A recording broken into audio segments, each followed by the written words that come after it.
وبه نستعين إنه خير ناصرين ومعين. أما بعد فقد قال رسول الله صلى الله عليه وآله وسلم يا علي مثلك مثل الكعبة صلی اللہ علیہ محمد و آل محمد. محترم جوانان گرامی،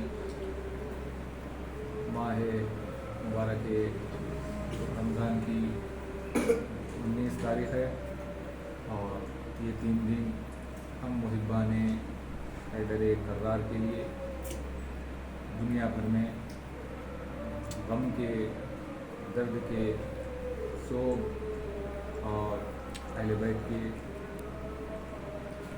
مصیبت کے ایام ہیں.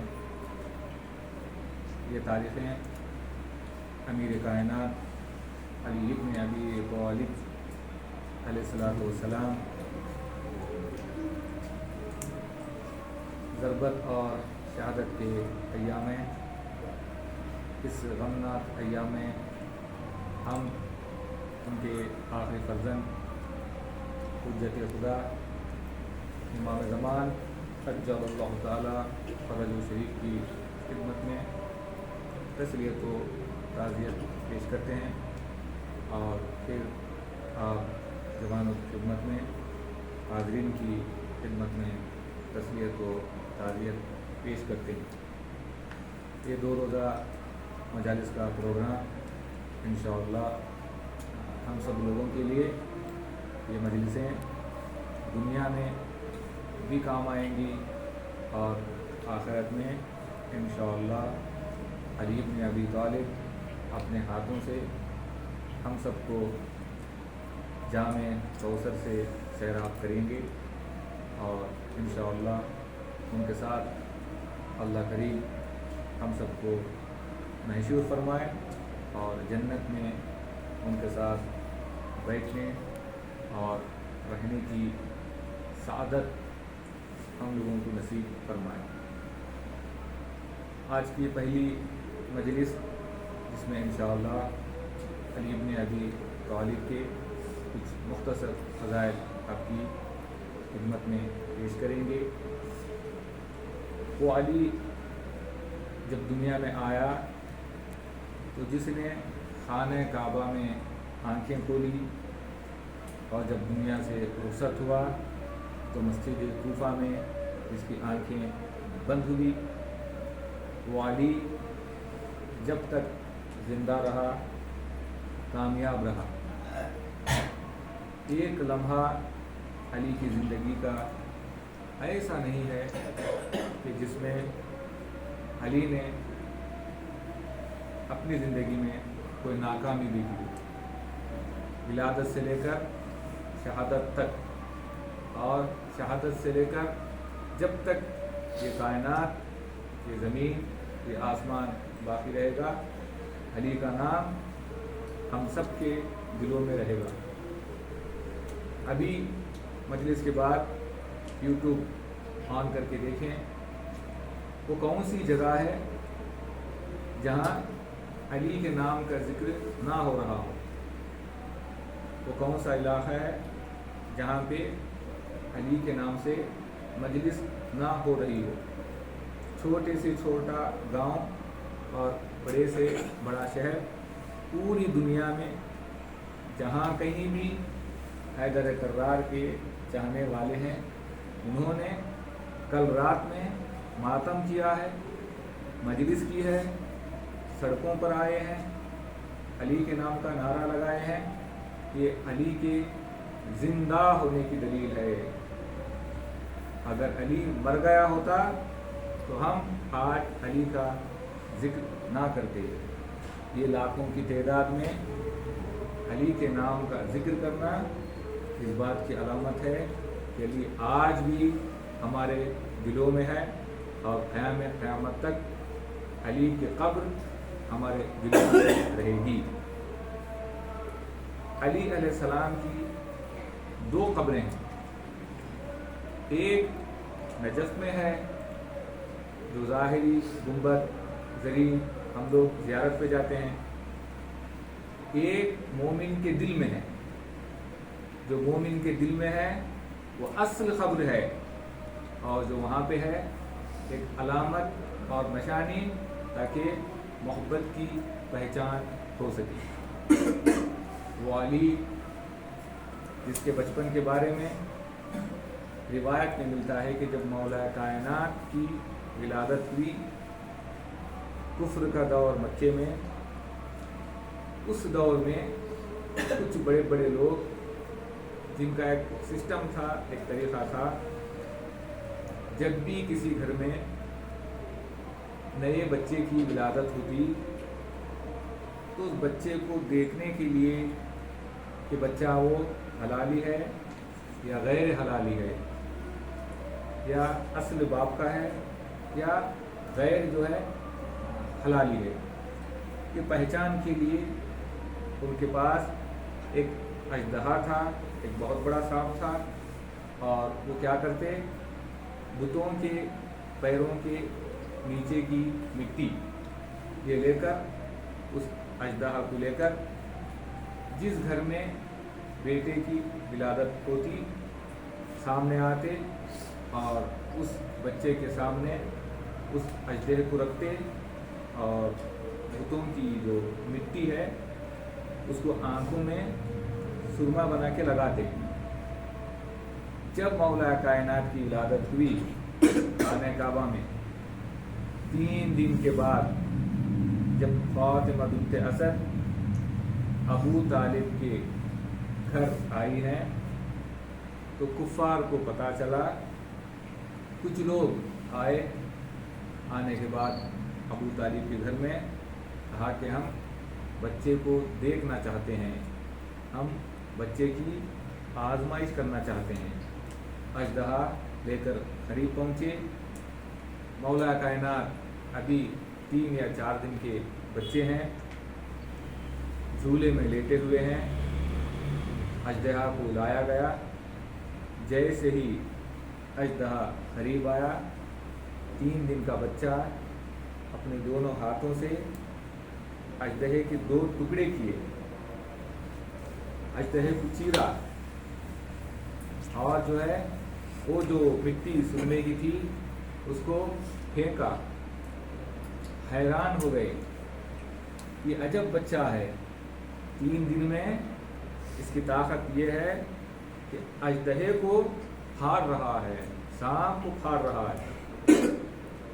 ابو طالب کو بلایا گیا، رسول اکرم کو بلایا گیا، پوچھا کہ اس کی علت کیا ہے، تو اب اس وقت جناب ابو طالب اور حضور اکرم نے کہا کہ اب تک مکے میں جو بھی بچے پیدا ہو رہے تھے ان کے حلال ہونے کے پہچاننے کی دلیل یہ اژدہا تھا، لیکن آج کے بعد علی نے اژدہے کے 2 ٹکڑے کر دیے ہیں، آج کے بعد وہ ختم ہو گیا، آج کے بعد علی کی محبت حلالی ہونے کی پہچان ہے، علی کی محبت ایمان کی علامت ہے، تو آج کے بعد ہم علی کے نام سے پہچانیں گے کہ کون سا بچہ حلالی ہے اور کون سا بچہ غیر حلالی ہے۔ اب وہ معیار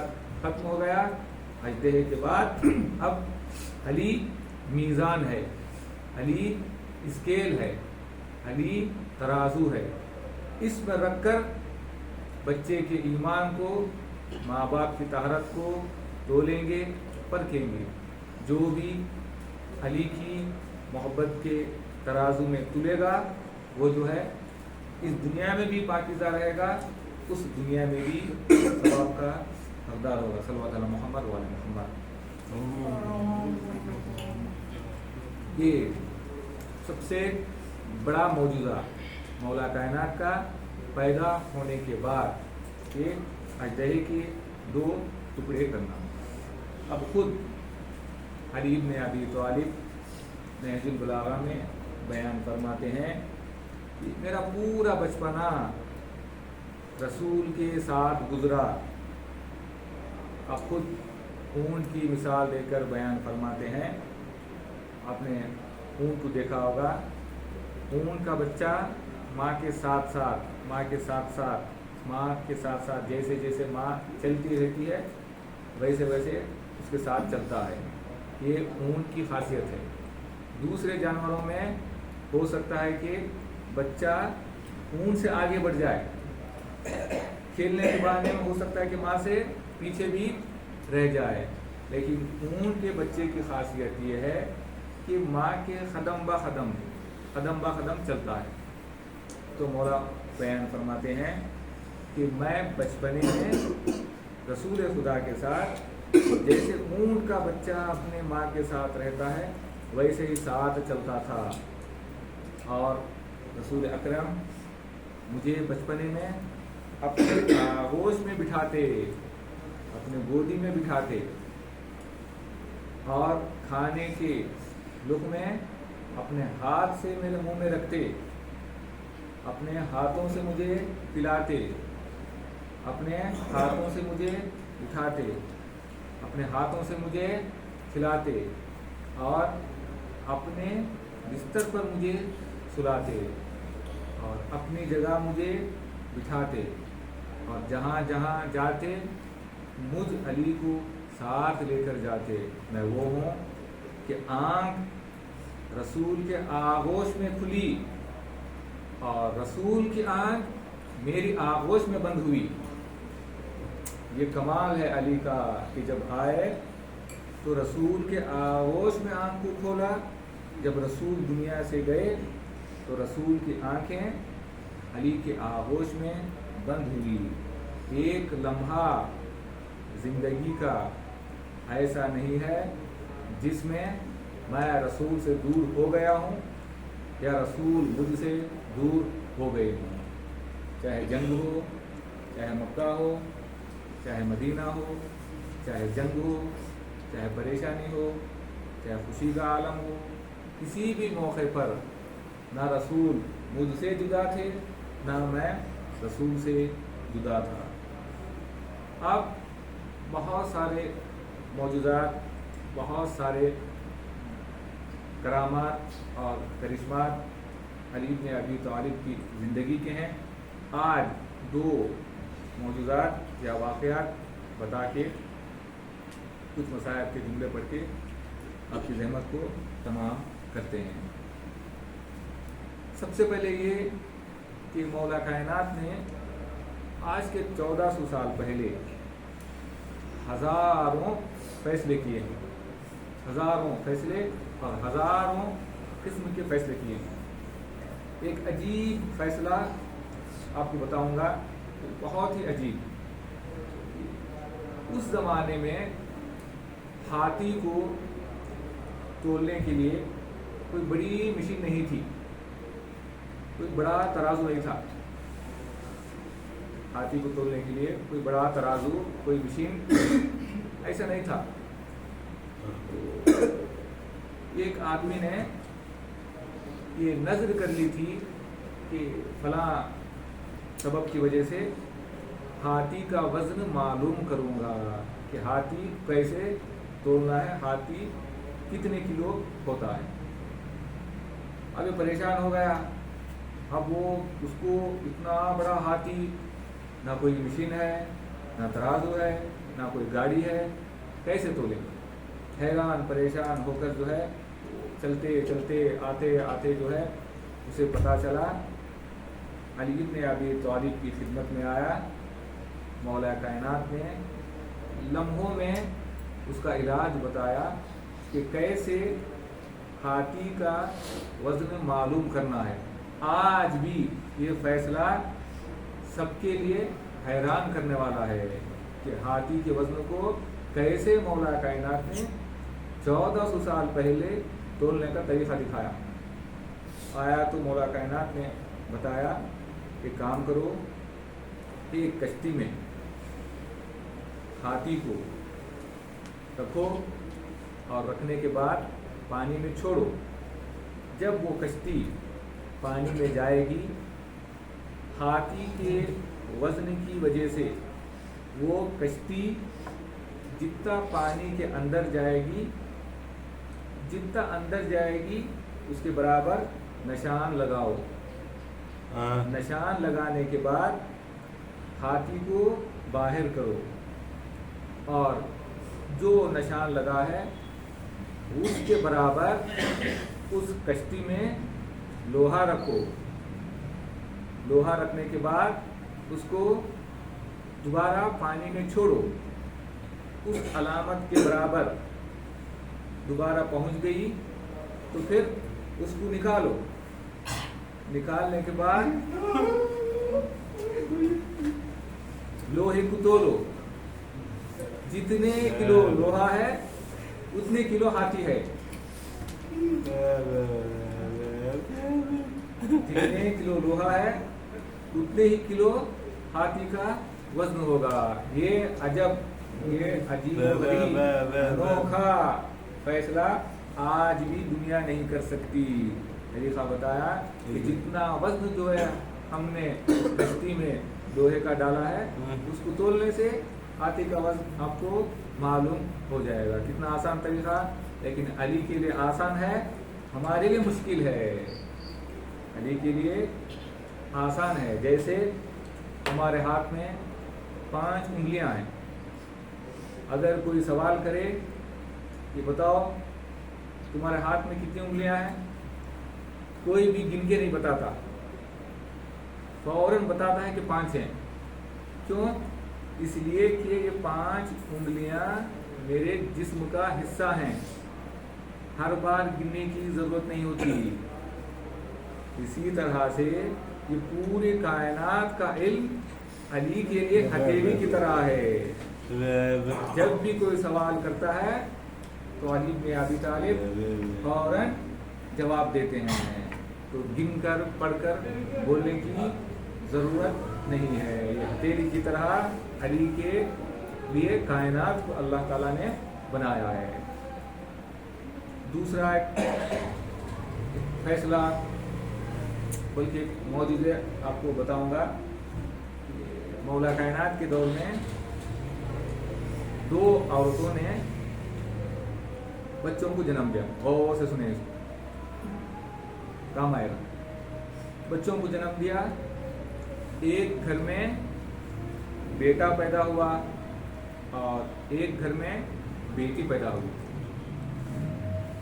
اب جس گھر میں بیٹی پیدا ہوئی اس عورت نے دعویٰ کر دیا کہ بیٹا میرا ہے، بیٹا میرا ہے، بیٹی اس کی ہے. دونوں ایک ہی وقت، ایک ہی لمحے میں، ایک ہی دن میں، ایک ہی جگہ پیدا ہوئی.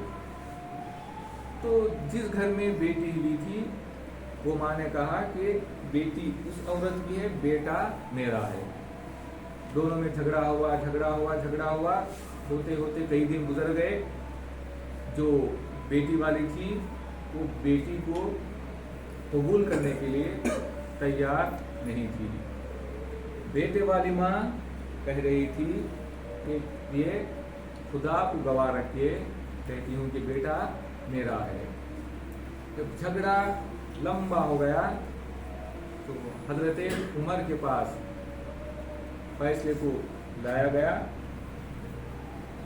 پیش کیا گیا کہ یہ خلیفہ وقت ہیں، فیصلہ کریں. بیٹی والی ماں دعویٰ کر رہی ہے کہ بیٹا اس کا ہے، بیٹے والی ماں دعویٰ کر رہی ہے کہ بیٹا اس کا ہے. کیا کریں؟ اب دیکھا کہ ان کے پاس فیصلہ کرنے کی طاقت نہیں ہے. کہا کہ بلاؤ مشکل کشا کو، بلاؤ علی کو. علی علیہ السلام کو بلایا گیا.